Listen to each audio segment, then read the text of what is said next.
हाँ जी बच्चों, आज आप पाठ 9वां करना रजे 7वीं क्लास। पाठ का नाम है दक्षिणी भारत विच राजनीतिक प्रगतियां 700 तो 1200 ईस्वी तक। सारे बच्चे आदि पेंसिल्स कढ़ लो।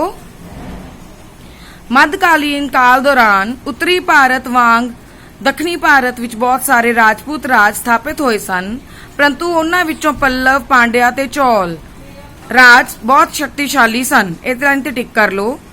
ਉਹ ਤਿੰਨੇ ਆਪਣੀ ਆਪਣੀ ਪ੍ਰਭੂ ਸੱਤਾ ਲਈ ਆਪਸ ਵਿੱਚ ਲੜਦੇ ਰਹਿੰਦੇ ਸਨ। ਆਪਾਂ ਇਸ ਪਾਠ ਦੇ ਵਿੱਚ ਇਹਨਾਂ ਤਿੰਨਾਂ ਬਾਰੇ ਪੜਾਂਗੇ, ਪੱਲਵ, ਪਾਂਡਿਆ ਤੇ ਚੌਲ ਰਾਜ ਬਾਰੇ। ਪੱਲਵ ਸ਼ਾਸਕ 5ਵੀਂ ਅਤੇ 6ਵੀਂ ਸਦੀ ਦੌਰਾਨ ਸਾਤਵਾਹਨਾਂ ਦੇ ਪਤਨ ਤੋਂ ਬਾਅਦ ਪੱਲਵ ਸ਼ਕਤੀਸ਼ਾਲੀ ਸ਼ਾਸਕ ਬਣ ਗਏ ਸਨ। ਮਹਿੰਦਰ ਵਰਮਨ ਪਹਿਲਾ ਅਤੇ ਨਰਸਿੰਘ ਵਰਮਨ ਪਹਿਲਾ ਪੱਲਵ ਵੰਸ਼ ਦੇ ਦੋ ਪ੍ਰਮੁੱਖ ਸ਼ਾਸਕ ਸਨ। ਲਾਈਨ ਟਿਕ ਕਰੋ। ਉਹਨਾਂ ਨੇ ਚੌਲ, ਚੇਰ ਤੇ ਪਾਂਡਿਆ ਸ਼ਾਸਕਾਂ ਨੂੰ ਹਰਾ ਕੇ ਆਪਣੇ ਰਾਜ ਦਾ ਬਹੁਤ ਵਿਸਤਾਰ ਕੀਤਾ। ਉਹਨਾਂ ਨੇ ਕਾਂਚੀ ਨੂੰ ਆਪਣੀ ਰਾਜਧਾਨੀ ਬਣਾਇਆ। ਇਹ ਲਾਈਨ ਵੀ ਟਿਕ ਕਰੋ ਬੇਟੇ। ਇਸ ਦੇ ਇਲਾਵਾ ਪੱਲਵ ਸ਼ਾਸਕਾਂ ਨੇ ਕਲਾ ਅਤੇ ਭਵਨ ਉਸਾਰੀ ਕਲਾ ਨੂੰ ਵੀ ਸਰਪ੍ਰਸਤੀ ਦਿੱਤੀ, ਮਤਲਬ ਉਹਨੂੰ ਇੰਪੋਰਟੈਂਸ ਦਿੱਤੀ, ਉਹਨੂੰ ਮੁੱਖ ਰੱਖਿਆ। ਲਾਈਨ ਟਿਕ ਕਰ ਲਓ ਇਹ ਵੀ। ਉਹਨਾਂ ਨੇ ਮਹਾਬਲੀਪੁਰਮ ਵਿਖੇ ਸ਼ੋਰ ਮੰਦਰ ਅਤੇ ਰੱਥ ਮੰਦਰ ਬਣਵਾਇਆ, ਜਿਹਦੀ ਪਿਕਚਰ ਆਪਣੇ ਥੱਲੇ ਵੀ ਬਣੀ ਹੋਈ ਹੈ, ਫੋਟੋ ਦੇਖੋ। ਉਹਨਾਂ ਨੇ ਕਾਂਚੀਪੁਰਮ ਵਿਖੇ ਕੈਲਾਸ਼ਨਾਥ ਮੰਦਰ ਵੀ ਬਣਵਾਇਆ, ਪਰੰਤੂ 9ਵੀਂ ਸਦੀ ਵਿੱਚ ਚੌਲ ਸ਼ਾਸਕਾਂ ਨੇ ਪੱਲਵਾਂ ਨੂੰ ਹਰਾ ਦਿੱਤਾ ਅਤੇ ਪੱਲਵ ਵੰਸ਼ ਦਾ ਪਤਨ ਹੋ ਗਿਆ। ਦੇਖੋ ਰਾਜੇ, ਆ ਨਕਸ਼ਾ ਦਿੱਤਾ ਹੋਇਆ ਬੇਟੇ ਆਪਾਂ ਨੂੰ। ਇਹਦੇ ਵਿੱਚ ਕਈ ਸਾਰੇ ਰਾਜ ਦੱਸੇ ਹੋਏ ਆ, ਪਰ ਆਪਾਂ ਮੇਨ ਟਿਕ ਕਰ ਲਓ ਤੁਸੀਂ ਆਪਦੀ ਬੁੱਕਸ ਤੇ। ਗਜਨਵੀ ਰਾਜ, ਪ੍ਰਤਿਹਾਰ ਰਾਜ, ਪਾਲ ਰਾਜ, ਚੌਲ ਰਾਜ, ਚਾਲੁਕਿਆ ਰਾਜ। ਇੱਥੇ ਦੇਖੋ ਮਦੁਰਾਈ, ਤੰਜੌਰ, ਕਾਂਚੀ, ਲਾਹੌਰ, ਕਸ਼ਮੀਰ, ਕਾਂਗੜਾ, ਕਨੌਜ, ਇਹ ਸਾਰੇ ਮੇਨ ਏਰੀਆਜ਼ ਹੈ ਜਿਹੜੇ ਤੁਸੀਂ ਟਿਕ ਕਰਨੇ ਹੈ। ਪੇਪਰ ਦੇ ਵਿੱਚ ਇਹਨਾਂ ਦੇ ਆਉਣ ਦੀ ਸੰਭਾਵਨਾ ਹੁੰਦੀ ਹੈ। ਅੱਗੇ ਆਪਾਂ ਗੱਲ ਕਰਾਂਗੇ ਪਾਂਡਿਆ ਸ਼ਾਸਕ ਬਾਰੇ। ਮੱਧਕਾਲੀਨ ਯੁੱਗ ਦੌਰਾਨ ਪਾਂਡਿਆ ਰਾਜ ਤਾਮਿਲਨਾਡੂ ਦੇ ਦੱਖਣੀ ਭਾਗਾਂ ਵਿੱਚ ਸਥਾਪਿਤ ਸੀ। ਇਸ ਰਾਜ ਦੀ ਰਾਜਧਾਨੀ ਮਦੁਰਾਈ ਜਾਂ ਮਦੁਰਾ ਕਿਹਾ ਜਾਂਦਾ ਸੀ। ਇਹ ਸਿੱਖਿਆ ਦਾ ਇੱਕ ਮਹੱਤਵਪੂਰਨ ਕੇਂਦਰ ਸੀ। ਪਹਿਲੀ ਲਾਈਨ ਤੇ ਦੂਜੀ ਲਾਈਨ ਟਿਕ ਕਰ ਲਓ। ਮਾਰਕੋ ਪੋਲੋ ਨੇ ਪਾਂਡਿਆ ਰਾਜ ਦੀ ਯਾਤਰਾ ਕੀਤੀ ਅਤੇ ਇੱਕ ਬ੍ਰਿਤਾਂਤ ਲਿਖਿਆ। 14ਵੀਂ ਸਦੀ ਵਿੱਚ ਪਾਂਡਿਆ ਰਾਜ ਦਾ ਪਤਨ ਹੋ ਗਿਆ। ਇਹ ਵੀ ਤੁਸੀਂ ਲਿਖਣਾ ਹੈ ਕਿ ਮਾਰਕੋ ਪੋਲੋ ਨੇ ਬ੍ਰਿਤਾਂਤ ਲਿਖਿਆ ਸੀ। ਪੇਪਰ ਦੇ ਵਿੱਚ ਆ ਸਕਦਾ ਹੈ ਕਿ ਕੌਣ ਬਾਹਰੋਂ ਆਇਆ ਸੀ ਜਿਹਨੇ ਬ੍ਰਿਤਾਂਤ ਲਿਖਿਆ ਸੀ। ਫਿਰ ਦੇਖੋ ਚੌਲ ਸ਼ਾਸਕਾਂ ਬਾਰੇ ਅਧਿਐਨ ਦੇਖੋ। ਮੱਧਕਾਲੀਨ ਯੁੱਗ ਵਿੱਚ ਦੱਖਣੀ ਭਾਰਤ ਵਿੱਚ ਚੌਲ ਸ਼ਾਸਕਾਂ ਨੇ ਇੱਕ ਸ਼ਕਤੀਸ਼ਾਲੀ ਰਾਜ ਦੀ ਸਥਾਪਨਾ ਕੀਤੀ। ਇਸ ਰਾਜ ਦਾ ਪਹਿਲਾ ਸ਼ਾਸਕ ਵਿਜੈਲਿਆ ਸੀ। ਲਾਈਨ ਟਿਕ ਕਰੋ। ਉਸ ਨੇ ਪੱਲਵਾਂ ਕੋਲੋਂ ਤੰਜੌਰ ਨੂੰ ਜਿੱਤ ਲਿਆ ਅਤੇ ਉਸ ਨੂੰ ਆਪਣੀ ਰਾਜਧਾਨੀ ਬਣਾਇਆ। ਕਿਹਨੂੰ? ਤੰਜੌਰ ਨੂੰ। ਪ੍ਰਾਂਤਕ ਪਹਿਲਾ ਚੌਲ ਰਾਜ ਦਾ ਇੱਕ ਸ਼ਕਤੀਸ਼ਾਲੀ ਸ਼ਾਸਕ ਸੀ। ਉਸ ਨੇ ਪਾਂਡਿਆ ਸ਼ਾਸਕ ਨੂੰ ਹਰਾ ਕੇ ਉਸ ਦੀ ਰਾਜਧਾਨੀ ਮਦੁਰਾਈ ਤੇ ਕਬਜ਼ਾ ਕਰ ਲਿਆ। ਉਹ ਬਾਅਦ ਵਿੱਚ 949 ਈਸਵੀ ਦੀ ਤਕੋਲਮ ਦੀ ਲੜਾਈ ਵਿੱਚ ਰਾਸ਼ਟਰਕੂਟ ਸ਼ਾਸਕ ਕ੍ਰਿਸ਼ਨ ਤੀਜੇ ਤੋਂ ਹਾਰ ਗਿਆ। ਇਸ ਹਾਰ ਤੋਂ ਬਾਅਦ ਚੌਲ ਸ਼ਾਸਕ ਸ਼ਕਤੀਸ਼ਾਲੀ ਹੋ ਗਏ, ਪਰੰਤੂ ਰਾਜਾ ਪਹਿਲਾ ਅਤੇ ਰਜਿੰਦਰ ਚੌਲ ਸ਼ਾਸਕਾਂ ਨੇ ਇਸ ਰਾਜ ਨੂੰ ਮੁੜ ਹੋਂਦ ਵਿੱਚ ਲਿਆਂਦਾ ਅਤੇ ਦੱਖਣੀ ਭਾਰਤ ਵਿੱਚ ਚੌਲ ਸ਼ਾਸਕਾਂ ਨੂੰ ਇੱਕ ਮਹਾਨ ਸ਼ਕਤੀ ਬਣਾਇਆ। ਰਾਜਾ ਪਹਿਲੇ ਨੂੰ ਰਾਜਾ ਚੌਲ ਵੀ ਆਖਿਆ ਜਾਂਦਾ ਸੀ। ਉਹ ਚੌਲ ਵੰਸ਼ ਦਾ ਮਹਾਨ ਅਤੇ ਸ਼ਕਤੀਸ਼ਾਲੀ ਸ਼ਾਸਕ ਸੀ। ਉਸਨੇ 985 ਤੋਂ 1014 ਈਸਵੀ ਤੱਕ ਰਾਜ ਕੀਤਾ। ਉਸਨੇ ਚੇਰ, ਪਾਂਡਿਆ ਤੇ ਸ਼੍ਰੀਲੰਕਾ ਦੇ ਰਾਜਿਆਂ ਨੂੰ ਹਰਾ ਕੇ ਉਹਨਾਂ ਦੇ ਬਹੁਤ ਸਾਰੇ ਮਹੱਤਵਪੂਰਨ ਇਲਾਕੇ ਆਪਣੇ ਕਬਜ਼ੇ ਵਿੱਚ ਕਰ ਲਏ। ਇਹ ਲਾਈਨ ਨੂੰ ਟਿਕ ਕਰ ਲਓ। ਉਸਨੇ ਬੜੀ ਦਿਲਚਸਪੀ ਨਾਲ ਸਮੁੰਦਰੀ ਸ਼ਕਤੀ ਦਾ ਆਧੁਨਿਕੀਕਰਨ ਕੀਤਾ। ਉਸਨੇ ਸ਼ਾਸਨ ਪ੍ਰਬੰਧ ਵਿੱਚ ਬਹੁਤ ਸੁਧਾਰ ਕੀਤੇ। ਉਸਨੇ ਤੰਜੌਰ ਵਿੱਚ ਇੱਕ ਪ੍ਰਸਿੱਧ ਰਾਜ ਰਾਜੇਸ਼ਵਰ ਮੰਦਰ ਬਣਵਾਇਆ। ਇਹ ਲਾਈਨ ਵੀ ਟਿਕ ਕਰ ਲਓ। ਅੱਗੇ ਆਪਾਂ ਗੱਲ ਕਰਾਂਗੇ ਰਜਿੰਦਰ ਚੌਲ ਬਾਰੇ। ਰਜਿੰਦਰ ਚੌਲ ਸ਼ਾਸਕ ਨੇ ਚੌਲ ਰਾਜ ਦਾ ਵਿਸਥਾਰ ਕੀਤਾ, ਮਤਲਬ ਉਹਨੂੰ ਫੈਲਾਇਆ। ਉਸਨੇ ਪਾਂਡਿਆ ਤੇ ਚੇਰ ਅਤੇ ਸ਼੍ਰੀਲੰਕਾ ਦੇ ਸ਼ਾਸਕਾਂ ਨੂੰ ਹਰਾ ਕੇ ਉਹਨਾਂ ਦੇ ਇਲਾਕੇ ਜਿੱਤ ਲਏ। ਗੰਗਾ ਦੇ ਇਲਾਕੇ ਜਿੱਤ ਲੈਣ ਨਾਲ ਉਸਨੇ ਗੰਗਈ ਕੋਂਡਾ ਚੌਲ ਦੀ ਉਪਾਧੀ ਧਾਰਨ ਕੀਤੀ। ਇਹ ਲਾਈਨ ਟਿਕ ਕਰੋ। ਆਂਦਾ ਹੁੰਦਾ ਇਹ ਰਜਿੰਦਰ ਚੌਲ ਦਾ ਨਾਮ ਲਿਖੋਗੇ ਜਦੋਂ ਗੰਗਈ ਕੋਂਡਾ ਚੌਲ ਦਾ ਪੁੱਛਿਆ ਜਾਊਗਾ ਕਿ ਕਿਹਨੂੰ ਉਪਾਧੀ ਮਿਲੀ ਸੀ। ਕਿਹਨੂੰ ਮਿਲੀ ਸੀ? ਰਜਿੰਦਰ ਚੌਲ ਨੂੰ ਮਿਲੀ ਸੀ।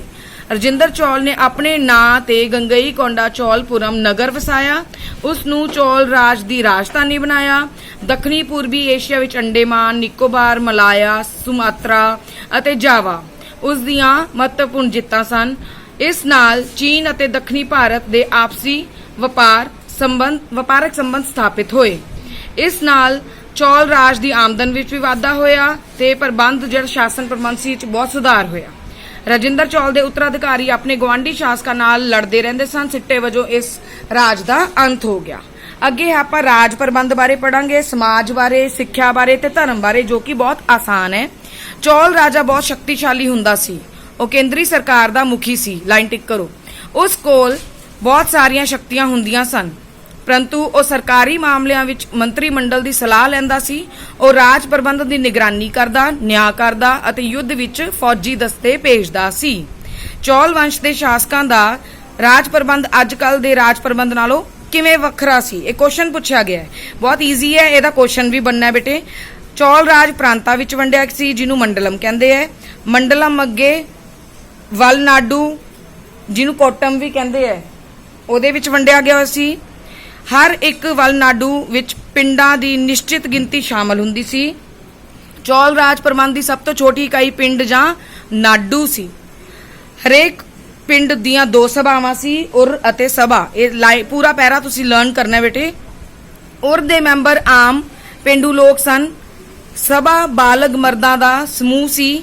ਪਿੰਡ ਦੇ ਸਾਰੇ ਕੰਮ ਜਿਵੇਂ ਕਿ ਝਗੜਿਆਂ ਦਾ ਨਿਪਟਾਰਾ ਕਰਨਾ, ਪਾਣੀ ਦੀ ਵੰਡ, ਟੈਕਸ ਇਕੱਠਾ ਕਰਨਾ ਆਦਿ ਦੀ ਨਿਗਰਾਨੀ ਛੋਟੀਆਂ ਕਮੇਟੀਆਂ ਦੁਆਰਾ ਕੀਤੀ ਜਾਂਦੀ ਸੀ। ਅੱਗੇ ਕੁਐਸਚਨ ਹੈ ਕਿ ਕੀ ਇਸਤਰੀਆਂ ਵੀ ਉਰ ਅਤੇ ਸਭਾ ਦੀਆਂ ਮੈਂਬਰ ਹੁੰਦੀਆਂ ਸੀ, ਹਿੱਸਾ ਬਣਦੀਆਂ ਸੀ? ਚੌਲ ਸ਼ਾਸਕਾਂ ਕੋਲ ਇੱਕ ਸ਼ਕਤੀਸ਼ਾਲੀ ਫੌਜ ਸੀ। ਫੌਜ ਵਿੱਚ ਹਾਥੀ, ਘੋੜਸਵਾਰ ਸੈਨਾ ਅਤੇ ਪੈਦਲ ਸੈਨਾ ਸ਼ਾਮਿਲ ਸੀ। ਜਲ ਸੈਨਾ ਫੌਜ ਦਾ ਇੱਕ ਸ਼ਕਤੀਸ਼ਾਲੀ ਹਿੱਸਾ ਸੀ। ਚੌਲਾਂ ਦੇ ਲਗਾਨ ਦੇ 2 ਪ੍ਰਮੁੱਖ ਸਾਧਨ ਭੂਮੀ ਲਗਾਨ ਅਤੇ ਵਪਾਰ ਸਨ। ਇਹ ਲਾਈਨ ਟਿਕ ਕਰੋ। ਮਤਲਬ ਇਹ ਹੁੰਦਾ ਹੈ ਕਿ ਇੱਥੋਂ ਇਹ ਪੈਸੇ ਕਮਾਉਂਦੇ ਸੀ ਤੇ ਲੋਕਾਂ ਦੀ ਭਲਾਈ ਕਰਦੇ ਸੀ ਤੇ ਇਹਨਾਂ ਦਾ ਦੂਜੇ ਦੇਸ਼ਾਂ ਦੇ ਨਾਲ ਵਪਾਰ ਵੀ ਬਹੁਤ ਪ੍ਰਫੁੱਲਤ ਸੀ, ਮਤਲਬ ਬਹੁਤ ਪ੍ਰਸਿੱਧ ਸੀ ਜਾਂ ਫੈਲਿਆ ਹੋਇਆ ਸੀ। ਸਮਾਜ ਬਾਰੇ ਆਪਾਂ ਕਰਾਂਗੇ। ਮੱਧਕਾਲੀਨ ਭਾਰਤ ਵਿੱਚ ਸਮਾਜ ਵਿੱਚ ਕੁਲੀਨ ਵਰਗ ਦੇ ਇਲਾਵਾ, ਕੁਲੀਨ ਮਤਲਬ ਨੀਵੇਂ ਵਰਗ ਦੇ ਇਲਾਵਾ, ਬ੍ਰਾਹਮਣ ਅਤੇ ਵਪਾਰੀਆਂ ਦਾ ਬਹੁਤ ਸਤਿਕਾਰ ਹੁੰਦਾ ਸੀ।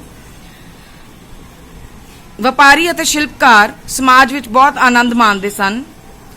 ਸਾਂਝੇ ਮੰਤਵ ਲਈ ਸਮਾਜ ਦੇ ਵੱਖ-ਵੱਖ ਵਰਗ ਇੱਕ ਦੂਜੇ ਨੂੰ ਸਹਿਯੋਗ ਦਿੰਦੇ ਸਨ। ਇਸਤਰੀਆਂ ਦਾ ਵੀ ਸਮਾਜ ਵਿੱਚ ਸਤਿਕਾਰ ਹੁੰਦਾ ਸੀ। ਉੱਚ ਸਿੱਖਿਆ ਪ੍ਰਾਪਤ ਸੀ। ਕਿਸਾਨ ਅਤੇ ਮਜ਼ਦੂਰ ਕਾਮੇ ਵਰਗ ਨਾਲ ਸੰਬੰਧ ਰੱਖਦੇ ਸਨ, ਮਤਲਬ ਕੰਮ ਕਰਦੇ ਸਨ। ਗਰੀਬ ਵੀ ਹੁੰਦੇ ਸੀ, ਪਰ ਉਹਨਾਂ ਦਾ ਜੀਵਨ ਬਹੁਤ ਕਠਿਨ ਹੁੰਦਾ ਸੀ। ਇੱਥੇ ਮੈਂ ਤੁਹਾਨੂੰ ਗਲਤੀ ਨਾਲ ਕੁਲੀਨ ਵਰਗ, ਨੀਵਾਂ ਵਰਗ ਬੋਲ ਗਈ ਸੀ। ਕੁਲੀਨ ਵਰਗ ਹੁੰਦਾ ਹੈ ਜਿਹੜਾ ਕੰਮ ਦੇ ਵਿੱਚ ਬਹੁਤ ਵਧੀਆ ਹੋਵੇ, ਸਫੀਸ਼ੀਐਂਟ ਹੋਵੇ, ਜਿਹੜਾ ਕੰਮ ਬਹੁਤ ਨਿਸ਼ਠਾ ਦੇ ਨਾਲ ਕਰਦਾ ਹੋਵੇ। ਧਰਮ ਦੇ ਬਾਰੇ ਪੜੋ। ਮੱਧਕਾਲੀਨ ਭਾਰਤ ਵਿੱਚ ਹਿੰਦੂ ਧਰਮ ਬਹੁਤ ਪ੍ਰਸਿੱਧ ਸੀ। ਲੋਕਾਂ ਦੁਆਰਾ ਹਿੰਦੂ ਦੇਵਤੇ ਜਿਵੇਂ ਕਿ ਵਿਸ਼ਨੂੰ ਅਤੇ ਸ਼ਿਵ ਦੀ ਪੂਜਾ ਕੀਤੀ ਜਾਂਦੀ ਸੀ। ਜਿਹੜੀ ਲਾਈਨ ਤੁਹਾਨੂੰ ਇੰਪੋਰਟੈਂਟ ਲੱਗਦੀ ਹੈ ਤੁਸੀਂ ਖੁਦ ਟਿਕ ਕਰਨੀ ਹੈ। ਇਹ ਟਿਕ ਕਰ ਲਿਓ ਸਾਰੀ। ਉਸ ਸਮੇਂ ਬੁੱਧ ਧਰਮ ਅਤੇ ਜੈਨ ਧਰਮ ਵੀ ਹੋਂਦ ਵਿੱਚ ਆਏ। ਇਸ ਸਮੇਂ ਦੌਰਾਨ ਬਹੁਤ ਸਾਰੀਆਂ ਧਾਰਮਿਕ ਲਹਿਰਾਂ ਵੀ ਆਈਆਂ। ਬਾਸਵ ਨੇ ਲਿੰਗਾਇਤ ਮਤ ਦੀ ਸਥਾਪਨਾ ਕੀਤੀ। ਇਹ ਲਾਈਨ ਟਿਕ ਕਰੋ। ਸ਼ੰਕਰਾਚਾਰਿਆ ਨੇ ਅਦਵੈਤ ਮਤ ਦਾ ਪ੍ਰਚਾਰ ਕੀਤਾ। ਰਾਮਾਨੁਜ ਅਤੇ ਮਾਧਵ ਭਗਤੀ ਲਹਿਰ ਦੇ ਬਹੁਤ ਪ੍ਰਸਿੱਧ ਤੇ ਮਹਾਨ ਪ੍ਰਚਾਰਕ ਸਨ, ਜਿਨ੍ਹਾਂ ਨੇ ਈਸ਼ਵਰ ਦੀ ਭਗਤੀ ਕਰਨ ਤੇ ਜ਼ੋਰ ਦਿੱਤਾ। ਬਹੁਤ ਇੰਪੋਰਟੈਂਟ ਹੈ, ਸਾਰੀ ਚੀਜ਼ਾਂ ਇੱਕ ਨੰਬਰ 'ਚ ਆ ਸਕਦੀਆਂ। ਉਹਨਾਂ ਨੇ ਲੋਕਾਂ ਨੂੰ ਸਿੱਖਿਆ ਦਿੱਤੀ ਕਿ ਮੁਕਤੀ ਪ੍ਰਾਪਤ ਕਰਨ ਦਾ ਇੱਕੋ ਇੱਕ ਸਾਧਨ ਈਸ਼ਵਰ ਹੈ, ਕਿ ਈਸ਼ਵਰ ਨੂੰ ਸਾਫ਼ ਦਿਲ ਦੇ ਨਾਲ ਮੰਨੋ ਤੇ ਸਨੇਹ ਕਰੋ, ਈਸ਼ਵਰ ਨਾਲ ਪਿਆਰ ਕਰੋ। ਉਹ ਜਾਤੀ ਤੇ ਵਰਗ ਦੇ ਵਿਰੁੱਧ ਸਨ। ਉਹਨਾਂ ਨੇ ਲੋਕਾਂ ਨੂੰ ਬਹੁਤ ਸਿੱਖਿਆਵਾਂ ਦਿੱਤੀਆਂ ਤੇ ਲੋਕ ਉਹਨਾਂ ਤੋਂ ਬਹੁਤ ਪ੍ਰਭਾਵਿਤ ਸਨ।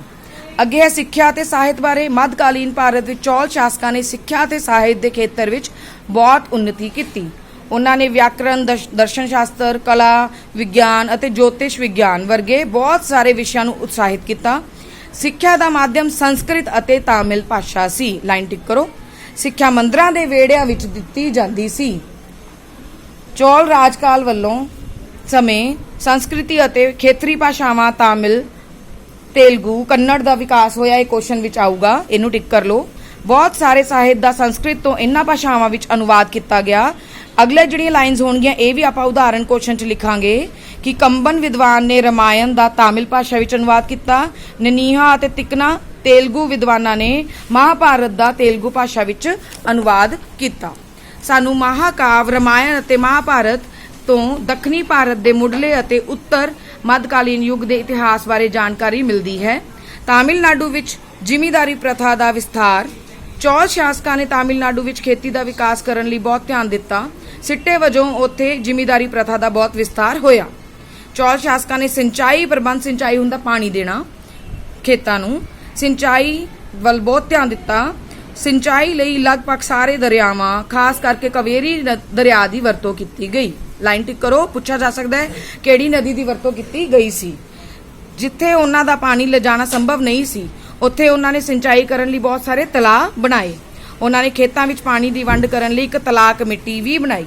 ਚੌਲ ਸ਼ਾਸਕਾਂ ਦੁਆਰਾ ਰਾਜ ਵਿੱਚ ਭਾਰੀ ਵਰਖਾ ਹੋਣ ਜਾਂ ਸੋਕਾ ਪੈਣ ਤੇ ਜੋ ਤਬਾਹੀ ਹੁੰਦੀ ਸੀ, ਉਸ ਤੋਂ ਭੂਮੀ ਲਗਾਨ ਨਹੀਂ ਵਸੂਲਦੇ ਸਨ। ਉਹ ਔਕੜ ਪੈਣ ਤੇ ਵਾਹੀਕਾਰਾਂ ਨੂੰ ਕਰਜ਼ੇ ਵੀ ਦਿੰਦੇ ਸਨ। ਚੌਲ ਸ਼ਾਸਕਾਂ ਨੇ ਘੁਮੱਕੜ ਕਬੀਲਿਆਂ ਦੀ ਮਦਦ ਨਾਲ ਜੰਗਲਾਂ ਨੂੰ ਸਾਫ਼ ਕਰਕੇ ਭੂਮੀ ਨੂੰ ਵਾਹੀ ਯੋਗ ਵੀ ਬਣਾਇਆ। ਸੋ ਇਹ ਸੀ ਬੇਟੇ ਤੁਹਾਡਾ ਪਾਠ, ਜਿਹਦੇ ਵਿੱਚ ਤੁਸੀਂ ਚੌਲ, ਪੱਲਵ ਤੇ ਪਾਂਡਿਆਂ ਬਾਰੇ ਪੜ੍ਹਿਆ ਹੈ। ਇਹਨੂੰ ਤੁਸੀਂ ਹੁਣ ਚੰਗੀ ਤਰ੍ਹਾਂ ਦੁਬਾਰਾ ਵੀਡੀਓ ਦੇਖ ਕੇ ਸਮਝ ਸਕਦੇ ਹੋ ਤੇ ਘਰੇ ਪੜ੍ਹ ਸਕਦੇ ਹੋ। ਇਹ ਤੋਂ ਬਾਅਦ ਤੁਸੀਂ ਪ੍ਰਸ਼ਨ ਉੱਤਰ ਕਰੋਗੇ। Thank you so much everyone.